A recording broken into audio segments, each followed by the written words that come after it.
welcome back to the another video on the IC engine and its performance. Today we are going to discuss some of the problems which are very important from your exam point of view. Two problems you will definitely get from this topic, and one is from the heat balance sheet, that is compulsory. Fine. So we will discuss some of the problems in the today's lecture. Okay. So let us get started.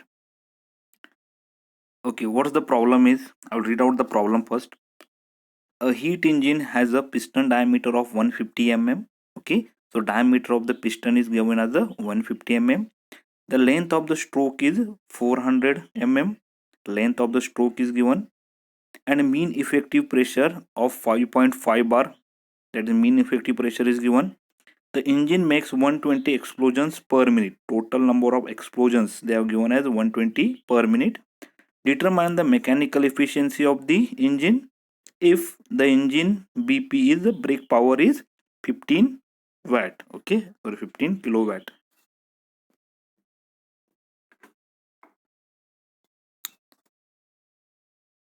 Okay, now as I told you on the previous videos also, whenever you are going to solve the problems, first thing you have to note that you have to read step by step and write down the what is given in the problem. Okay, so given data dp is given, that is nothing but the diameter of the piston, 150 mm, convert it into meter and divide by 1000. L, length of the stroke, okay, stroke length is given, that is 400 mm or 0.4 meter. Mean effective pressure is given, mean effective pressure is given 5.5 bar. Brake power is given and number of explosions. Okay, so number of explosions, n, small n, is given as 120. Okay, now what they ask you to calculate the mechanical efficiency. Okay, you have to calculate the mechanical efficiency, eta mech, you have to calculate, and formula for that is bp divided by ip. Okay, now when you read the problem you find that the bp is already given in the problem, correct?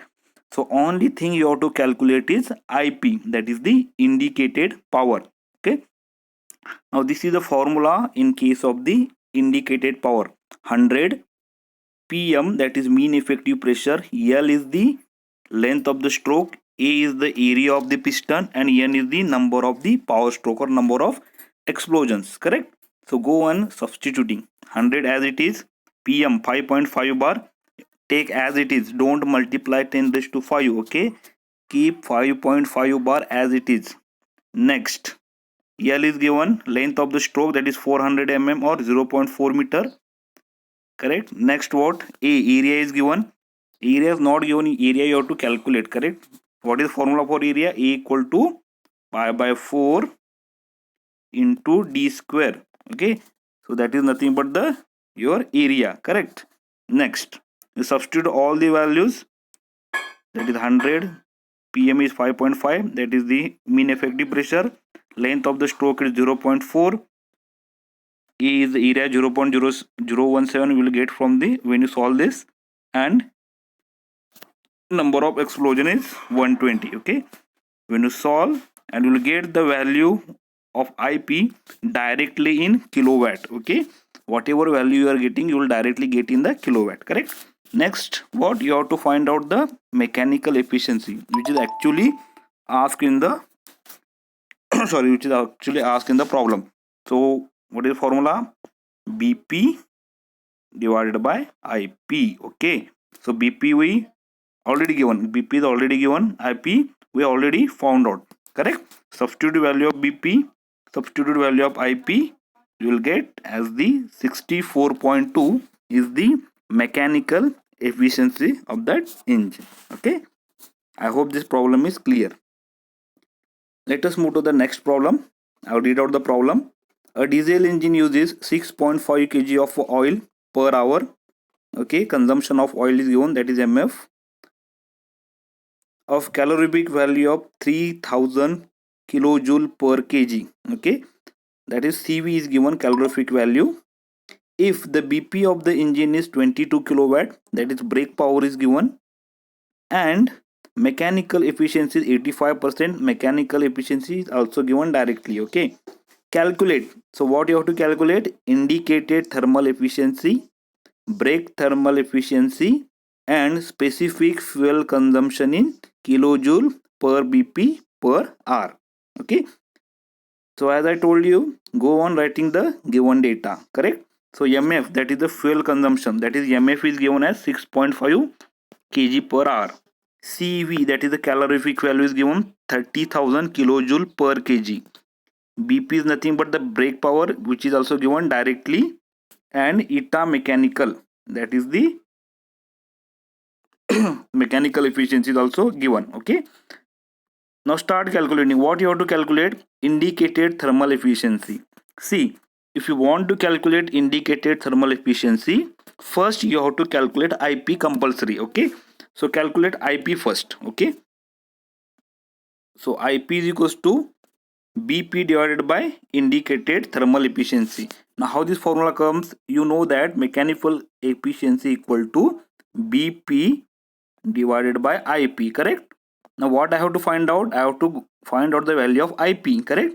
So transfer this to this side, take this efficiency to this side.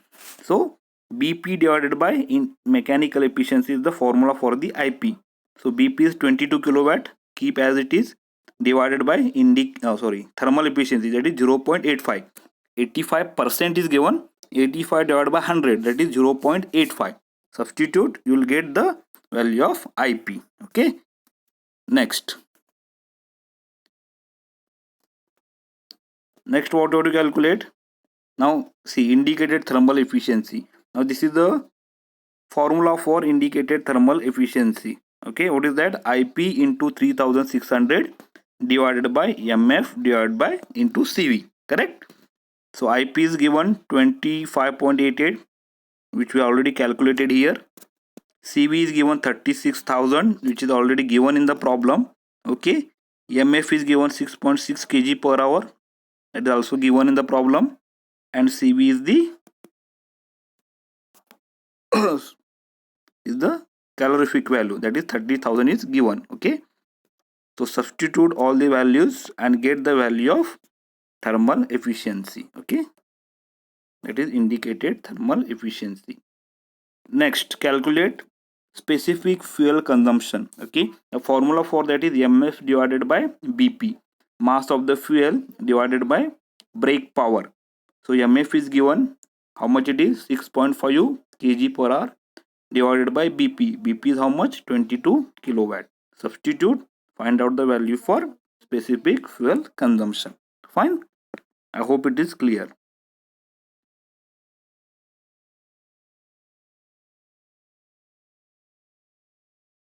Fine. Okay, now we'll move to the next problem. I'll read out. During the test on a single cylinder diesel engine working on the 4-stroke cycle and fitted with a rope brake, the following readings are taken. So effective diameter of the brake wheel. Okay, effective diameter of the brake wheel, capital D is given, that is 360 mm. Dead load on the brake. Okay, dead load is given how much? 200 Newton, that is nothing but a W. Spring balance reading is given as 30 Newton, that is CS is 30 Newton. Speed, that is in RPM, is given as 450 RPM. Area of the indicated diagram, small a, is given as 420 meters square. Length of the indicated diagram, small l, is 60 mm. Spring scale is given 1.1, that is small s, 1.1 bar per mm. Diameter of this cylinder is 100 mm, small d is 100 mm. Okay, next, stroke, that is the length of the stroke, is given as 150 mm, that is nothing but the small l. Calculate brake power, indicated power, mechanical efficiency, brake thermal efficiency, and brake specific fuel consumption. Okay, now see here, this problem is only looks like a big, but only things that if you know all the formulas, you will get in within 5 minutes. Okay, so first we will calculate the brake power. Okay, so what is formula for brake power? Now break power, see when the dead load is given and spring value is given, then the formula becomes W minus S pi dn divided by 60. Okay, so W is what? The dead load, that is 200, minus spring load is given as 30 Newton. Okay, pi is of course as it is a constant. Small d, sorry, capital is 630 mm, convert into meters, that is 0.630 will get. And capital N, what is capital N? RPM is given 450 divided by 60, correct? Find out, substitute all the values, find out whatever value you will get, it is in terms of the watt, correct? Divide by 1000, you will get in the kilowatt, that is 2.52 kilowatt. Now calculate the indicated power. Okay, see, in order to calculate indicated power, you should have the value of mean effective pressure, correct, which is not given in the problem directly, correct, but we can find out. So there is a relation as P equal to A, that is area of the indicated diagram. S is the, that is spring reading in bar per mm, that is given, and L is the length of the indicated diagram, correct? So substitute 420 into 1.1 divided by 60, that is 7.7 bar. Whatever value it is, 7.7 bar, that is the value of the mean effective pressure. Area of the cylinder, calculate pi by 4 into dc square. Dc is the diameter of the cylinder, pi by 4 into 0.1 square, that is 100 mm is gone, sorry. So substitute all the values and calculate value of the area, correct? If you get all the values, now you substitute here 100 k pm LAN divided by 60. So what is k here? K is nothing but the number of cylinders. Okay, if it is single cylinder, substitute k equal to 1. If it is double cylinder, k equal to 2. In present problem, it is 1, correct? Next, 100 into 1, mean effective pressure is 7.7, L is 0.15, that is length of the stroke. Area is also we already calculated. How much it is? 7.855 into 10 raised to minus 3. And N is the, yes, here you have to be very careful. Okay, now what is RPM is given? RPM is 450. So you have to not supposed to put 450 directly here. Okay, you have to see, if it is a 4-stroke engine, you have to substitute, that is small n equal to n by 2. So what is n is? N is nothing but 450 divided by 2. You will get 225 divided by 60. Substitute and get the value of IP. Next, mechanical efficiency formula, you know, BP by IP. We know the BP, we know the IP also. Substitute, get the values. And finally the brake thermal efficiency, BP into 3600 MF CV. So all are given. So just substitute and calculate the brake thermal efficiency. Okay.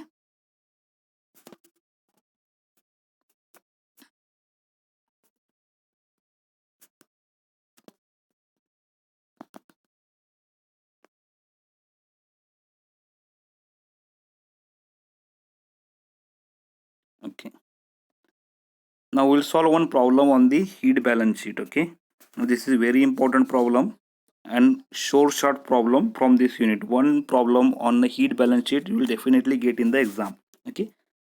So what is that? I will read out the problem. An IC engine uses 6 kg of the fuel having calorific value 44,000 kilojoule per kg in 1 hour.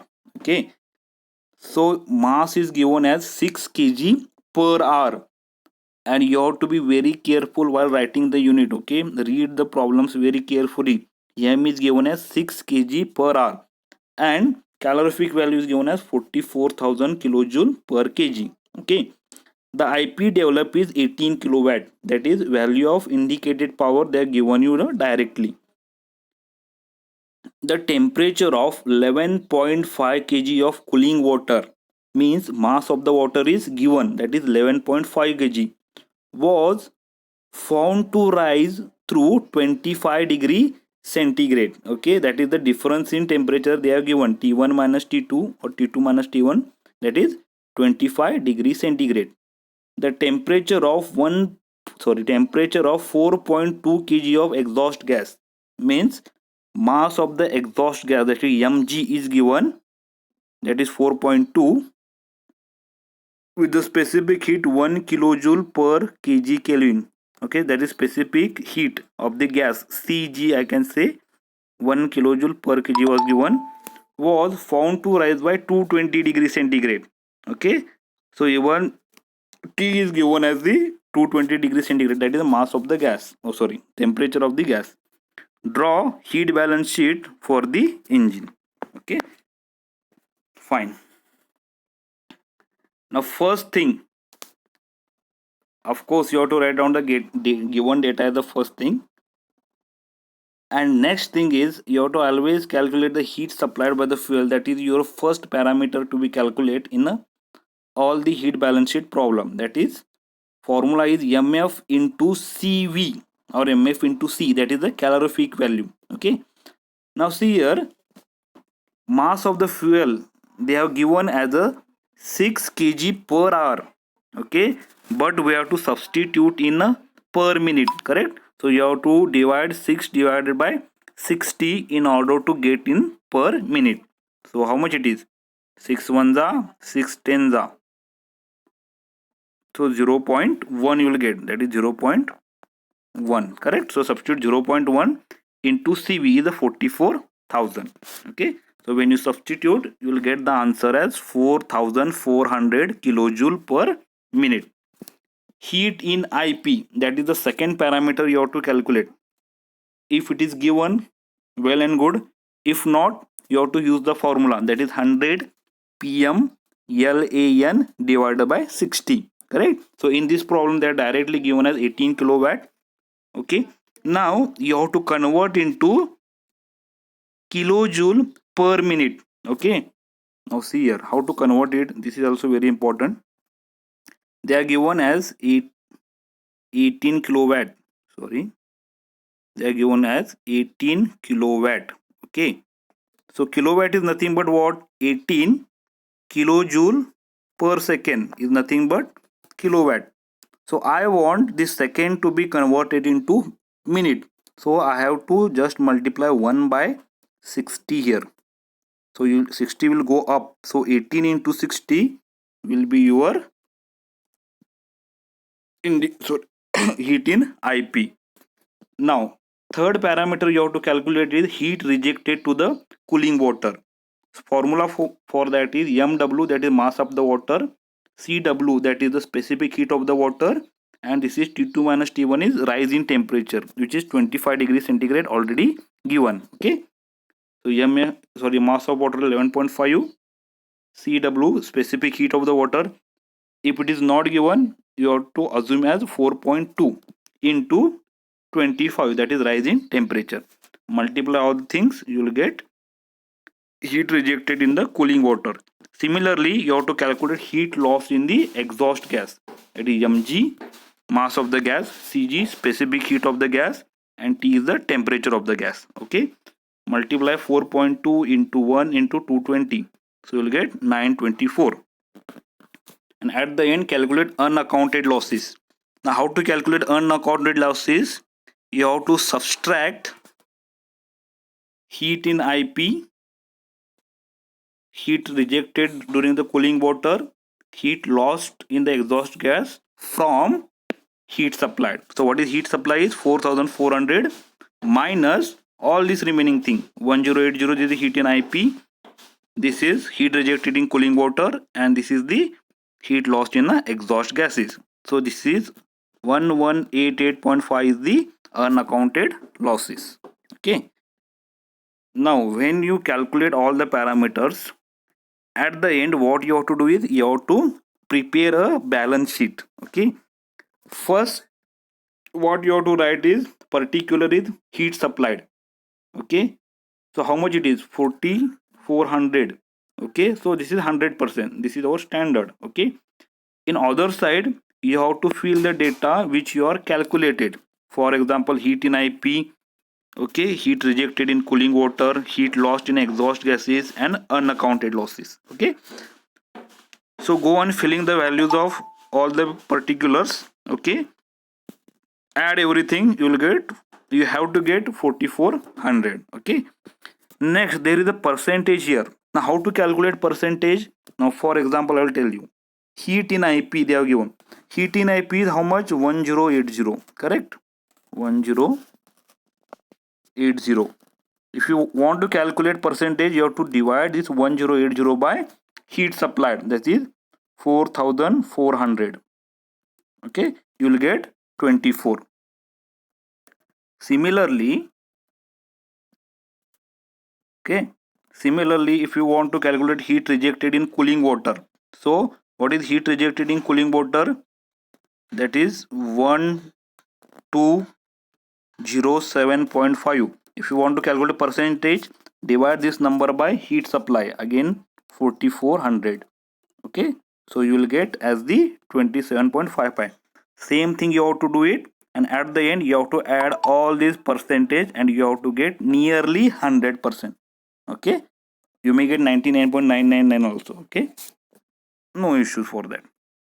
I hope this lecture is clear and all the doubts and the problems are clear to you. Okay, we will meet in the next class. Thank you.